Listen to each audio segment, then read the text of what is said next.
Good evening বন্ধুরা। আজ 12 জানুয়ারি সোমবার। আজকের সন্ধ্যার বরাক তথা সমগ্র আসামের গুরুত্বপূর্ণ খবরগুলি হল 1250 টাকা নয়, আগামী মাসে অরুণোদয় প্রকল্পের সব হিতাধিকারীরা পাবেন 8000 টাকা করে।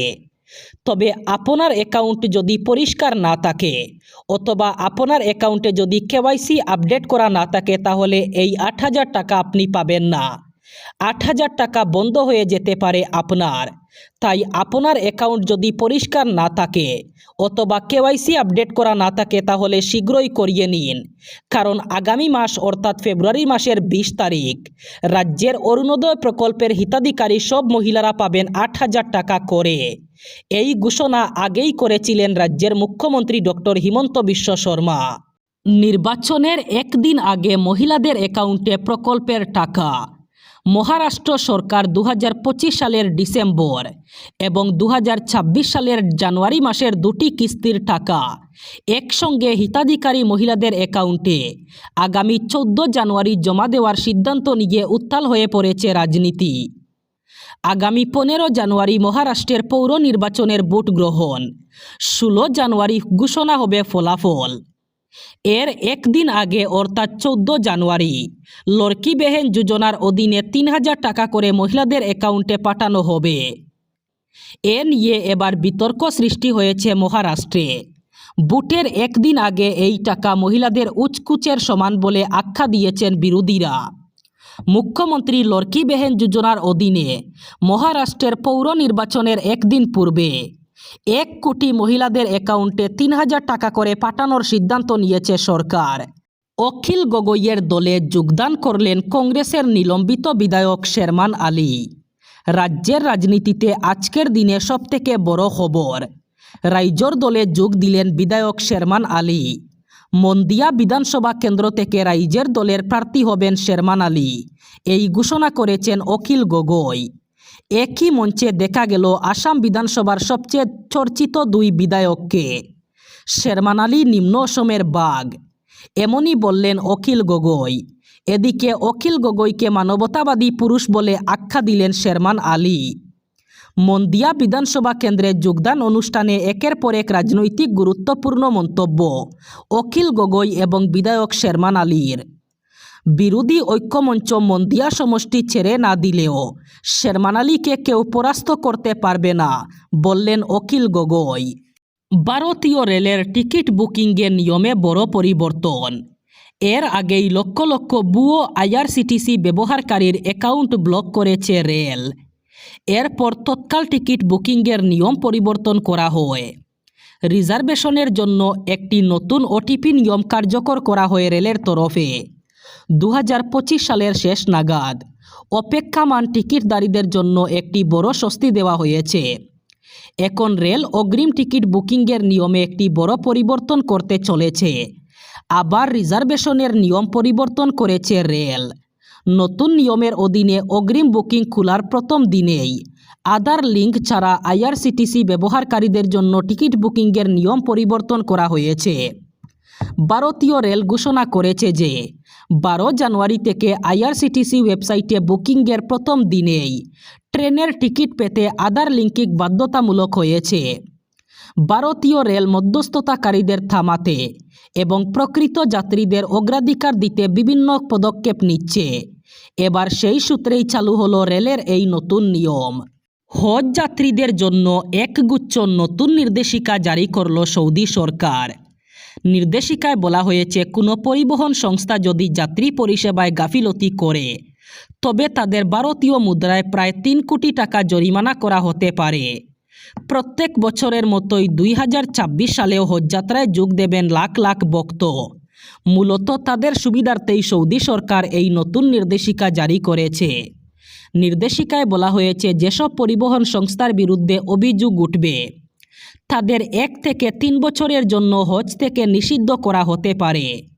গুরুতর অভিযোগ ধরা পড়লে ওই সংস্থার কাজ করার অনুমতি অথবা পারমিট চিরতরে বাতিল করে দেওয়া হবে। এছাড়াও নিয়ম অনুযায়ী নির্দিষ্ট সরকারি কেন্দ্র থেকে অনুমতিপত্র না নিয়ে কোনো কোম্পানি হজযাত্রী পরিবহনের কাজ করতে পারবে না। হজের সময় যাতায়াত সুষ্ঠুভাবে বজায় রাখতেই এই ব্যবস্থা নেওয়া হয়েছে। বছরের প্রথম মহাকাশ অভিযানেই ধাক্কা। ইসরোর পিএসএলভি C-62 মিশন তৃতীয় ধাপে গিয়ে ব্যর্থ হয়ে গেল যান্ত্রিক ত্রুটির কারণে। জানা গেছে পিএসএলভি রকেটের সফল উৎক্ষেপণ হলেও তৃতীয় স্তরে গিয়ে যান্ত্রিক ত্রুটি দেখা দেয়। 16টি স্যাটেলাইট হারিয়ে যায়। সোমবার সকালে 10:17 নাগাদ শ্রীহরিকোটার সতীশ ধাওয়ান স্পেস সেন্টার থেকে উৎক্ষেপণ করা হয় পিএসএলভি DL রকেট। 260 টনের পিএসএলভি C-62তে মোট 15টি স্যাটেলাইট ছিল। রকেট সফলভাবে মহাকাশের দিকে রওনা দেয়। দ্বিতীয় ধাপে রকেট থেকে আলাদাও হয়ে যায়, তবে তৃতীয় ধাপে ইগনিশনের সময় নিয়ন্ত্রণ হারায়। এরপর থেকে আর কোনো টেলিমেট্রি আপডেট পাওয়া যায়নি। জানা যায় 15টি স্যাটেলাইটের মধ্যে DRDOর কৃত্রিম উপগ্রহ অন্বেষাও ছিল, যা শত্রুদের উপর নজরদারি করতে সাহায্য করত। এটি তার নির্দিষ্ট কক্ষপথে প্রবেশ করতে ব্যর্থ হয়েছে, অন্য কক্ষপথে চলে গেছে। যান্ত্রিক ত্রুটির কারণে ব্যর্থ হল ইসরোর পিএসএলভি C-61 উৎক্ষেপণ। ইরানের বিরুদ্ধে সামরিক পদক্ষেপ নেওয়ার কথা ভাবছেন মার্কিন প্রেসিডেন্ট ডোনাল্ড ট্রাম্প। যুক্তরাষ্ট্রে রবিবার ট্রাম্প এই হুঁশিয়ারি দিয়েছেন। ইরানের সরকার বিরোধী ব্যাপক বিক্ষোভে নিহত বেড়ে 538 জনে পৌঁছেছে। এর মধ্যেই এমন হুঁশিয়ারি দিলেন ট্রাম্প। এত বেশি বিক্ষোভকারী নিহত হওয়া প্রসঙ্গে ট্রাম্পকে প্রশ্ন করেন সাংবাদিকরা। ইরান সীমা লঙ্ঘন করেছে কিনা জানতে চান। জবাবে এয়ারফোর্স ওয়ানে থাকা ট্রাম্প বলেন, দেখে মনে হচ্ছে ইরান সেটা শুরু করেছে। ট্রাম্প বলেন, আমরা বিষয়টি অত্যন্ত গুরুত্ব দিয়ে দেখছি। সামরিক বাহিনীও নজর রাখছে। আমরা খুব কঠিন কয়েকটি বিকল্প বিবেচনায় রাখছি। আমরা একটি সিদ্ধান্ত নেব। এদিকে ইরানের ভূখণ্ডে যুক্তরাষ্ট্র হামলা চালালে পাল্টা আঘাত হানার হুঁশিয়ারি দিয়েছে তেহরান। যুক্তরাষ্ট্রকে ভুল হিসাব নিকাশ না করার পরামর্শ দিয়ে তেহরান বলেছে, ওয়াশিংটনের হামলার জবাবে ইসরায়েল এবং মধ্যপ্রাচ্যে থাকা মার্কিন সামরিক ঘাঁটিগুলোয় পাল্টা হামলা চালানো হবে। কাছাড় জেলায় আবার ভুয়ো চিকিৎসকের চক্রের বিরুদ্ধে বড়সড় সাফল্য পেল পুলিশ। রবিবার কাছাড়ের দোলাই থানা এলাকার ইসলামাবাদ থেকে গ্রেফতার করা হয়েছে আরও এক ভুয়ো চিকিৎসক। ধৃত ব্যক্তির নাম শামীম আহমদ লস্কর। তিনি দোলাই থানা এলাকার বাগাবাজারের বাসিন্দা বলে জানা গেছে। পুলিশ সূত্রে খবর, শামীম আহমদ লস্কর দীর্ঘদিন ধরে ইসলামাবাদ এলাকায় একটি ফার্মাসি চালিয়ে আসছিলেন। অভিযোগ, ওই ফার্মাসির আড়ালেই তিনি নিজেকে চিকিৎসক পরিচয় দিয়ে সাধারণ মানুষকে চিকিৎসা পরিষেবা দিচ্ছিলেন। তবে তার কাছে কোনো বৈধ চিকিৎসা সংক্রান্ত ডিগ্রি অথবা অনুমোদন ছিল না বলে প্রাথমিক তদন্তে জানতে পেরেছে পুলিশ। রবিবার বিষয়টি নিশ্চিত হওয়ার পর দোলাই থানার পুলিশ ইসলামাবাদে অবস্থিত ওই ফার্মাসিতে অভিযান চালায় এবং সেখান থেকেই শামীম আহমদ লস্করকে গ্রেফতার করে। গ্রেফতারের পরই তাকে একই দিনে আদালতে পেশ করা হয়। এবার শেষ খবর। জমি সংক্রান্ত বিবাদকে কেন্দ্র করে ভয়ঙ্কর মারামারির ঘটনায় মহিলাসহ অন্তত 4 জন গুরুতর আহত হয়েছেন। ঘটনাটি সংঘটিত হয়েছে রবিবার রাত 10:30 নাগাদ দোলাই থানাধীন সপ্তগ্রাম গ্রামে।